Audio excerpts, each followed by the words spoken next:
大家好，今天我們來講一個關於億萬富翁的話題。一個人能不能賺到10億美元？這個問題聽起來似乎和我們大多數人沒什麼關係。但最近 Y Combinator 的聯合創始人保羅·格雷厄姆和紐約州眾議員 Alexandria Ocasio-Cortez， 中文譯為亞歷山德里亞·奧卡西奧·科爾特斯，就因為這個問題隔空吵起來。AOC 說，你不可能真正賺得10億美元，你可以通過獲得市场權利，通過破壞規則，通過濫用勞動法，通過給員工低於其價值的薪酬來變成億萬富翁，但你不能說這筆錢是你真正賺來的。然後保羅就很不服，他寫了一篇文章，標題就叫 How to Earn a Billion Dollars。 他的意思很直接，當然可以，難是難，但是可以。問題在於這兩個人其實沒有在回答同一道題。 AOC 說的是這筆錢應不應得，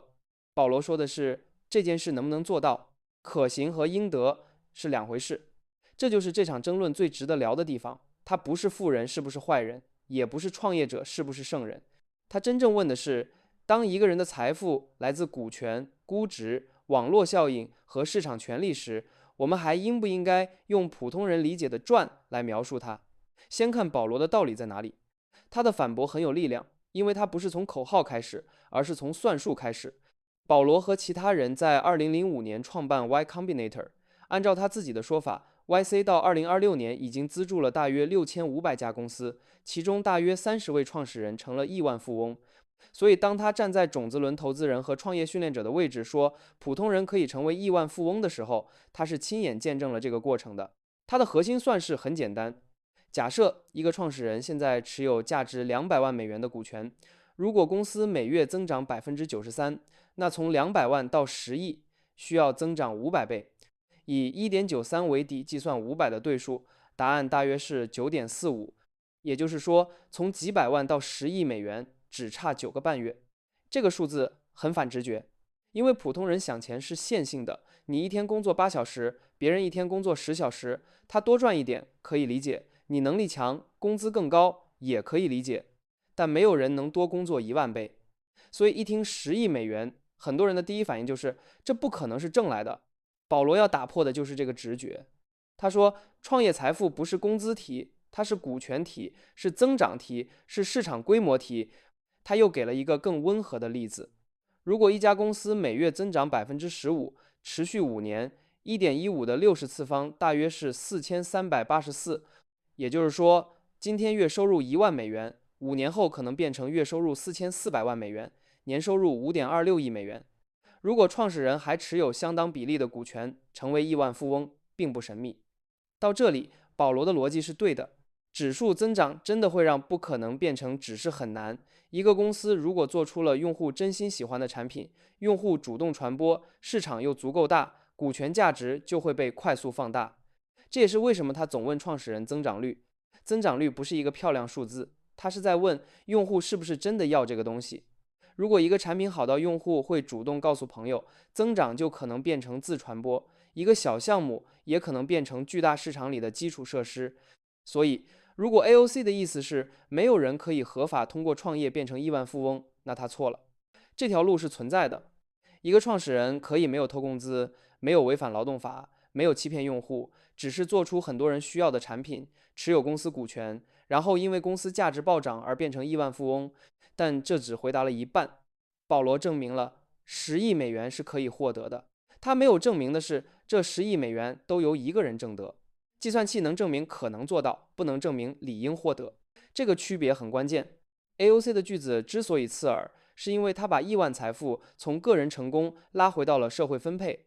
他不是只說你不可能有10億美元，他說的是到這個財富規模以後，財富積累已經不只是個人勞動和個人貢獻的問題。他列的那些詞，市場權力、破壞規則、濫用勞動法、低薪酬，不是空話。市場權力會影響價格、工資和競爭，勞動法違規會影響工人的實際收入，錯誤分類、加班工資、最低工資、工時記錄，這些都是美國公平勞動標準法長期處理的問題。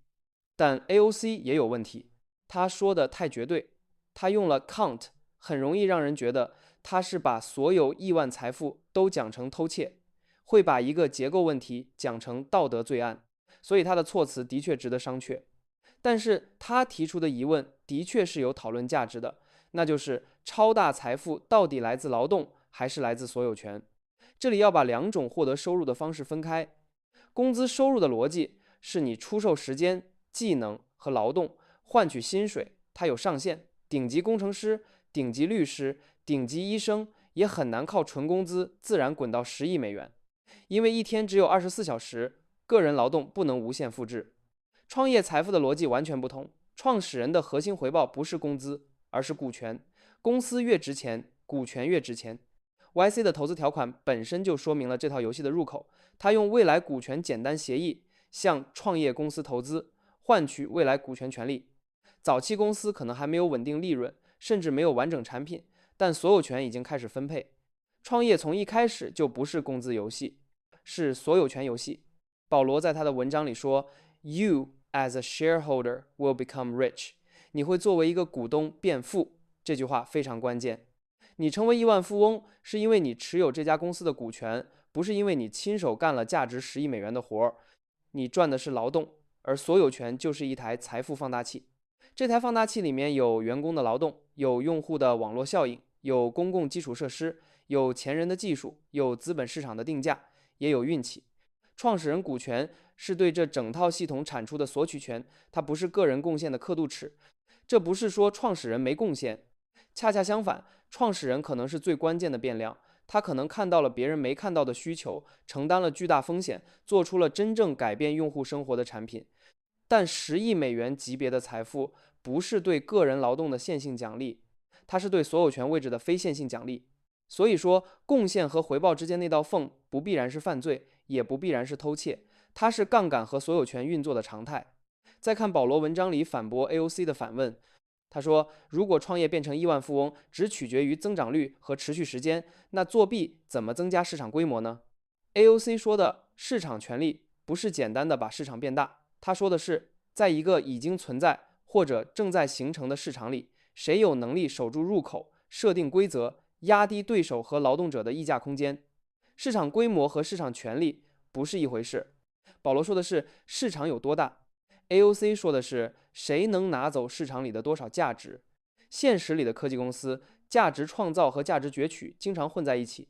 一個平台早期可能非常創新，真的給用戶和商家帶來巨大好處，到了後期，網絡效應和規模優勢又可能讓它擁有更強議價權，開始抽取更多租金。一個創始人早期可能是產品創造者，後期也可能成為市場權力的受益者。微軟、Google、亞馬遜、蘋果這些科技巨頭們為了守住自己的市場權力，幾乎都違背了自己最初的承諾。還記得 Google 的 slogan 嗎？不作惡 ，Don't be evil。之所以選這個話題，是因為我意識到今天美國社會裡有2套很不一樣的財富觀正在激烈碰撞。更有意思的是，對立的兩邊其實都可以被放進美國傳統意義上的自由派陣營裡。它不是左翼和右翼的簡單對罵，而是自由派內部對財富、創新和分配的分裂。一套來自左翼，尤其是 AOC 代表的進步主義政治，他看財富，首先看分配。在這套視角裡，一個人擁有10億美元，本身就說明社會分配出了問題。因為現代公司的價值不是一個人生產出來的，裡面有員工勞動，有公共基礎設施，有法律制度，有市場環境，也有無數普通人的消費和数據。所以他们會問，既然財富是社會共同創造的，為什麼最後大部分所有權可以集中到極少數人手裡？這不是簡單的仇富，它背後是一種很強的平均主義衝動。社會應該更平等，資本收益應該被限制，巨額財富應該通過稅收、勞動保護、反壟斷和公共政策重新分配。所以 AOC 才會覺得，很多硅谷富豪並不是靠個人勞動賺到了10億美元，而是站在所有權和市場權力的位置上，拿走了遠超個人貢獻的回報。另一套來自硅谷，硅谷看財富，首先看創造和激勵。在這套視角裡，創始人不是靠每天多工作幾小時變富，而是靠判斷、風險、產品、增長和股權。你在很早的時候押中一個方向，把一個小產品做成基礎設施，市場就會給你一個極端放大的回報。所以保羅才會覺得 AOC 的說法很荒唐。因為在硅谷的語言裡，如果你創造了一個被幾億人使用的產品，如果你承擔了早期風險，如果你持有的是自己公司的一部分股權，那你變成億萬富翁不是偷來的，而是這套創新機制正常運轉的結果。這就是美國今天很值得深思的地方。左翼越來越不相信市場獎勵等於個人應得，硅谷越來越相信，只有讓少數人有機會獲得巨大回報，才會有人願意去做高風險、高增長、高不確定性的事情。一邊說財富過度集中會撕裂社會，另一邊說如果你把上限砍掉，創新也會一起被砍掉。而問題是，這兩邊都不是空話。美國今天的現實就是，一方面貧富差距、住房壓力、醫療成本和教育成本，讓很多人覺得這個系統已經不公平；另一方面 AI、生物科技、軟件平台和創業公司又確實在不斷創造新產業，也確實需要資本、人才和風險偏好。所以這場爭論不是富人是不是壞人，也不是創業者是不是聖人，它更像是美國社會在問一個很底層的問題：我們到底要一個更平均的社會，還是一個允許極端回報的社會？更準確地說，是在問創新帶來的巨大財富應該更多留給創造和持有它的人，還是應該更多被社會重新分配？保羅和 AOC 爭論的不是一個人的道德品質，而是美國未来的分配規則。所以賺得 earn 這個詞才會這麼敏感，因為它表面上是在講一個人的錢從哪裡來，實際上是在講一個社會承認什麼樣的財富，獎勵什麼樣的人，又準備約束什麼樣的權利。也許這個故事看起來和科技沒那麼直接相關，但我覺得它背後的爭論可能比很多科技新聞更會影響我們每個人的生活。感謝收聽，下期再見。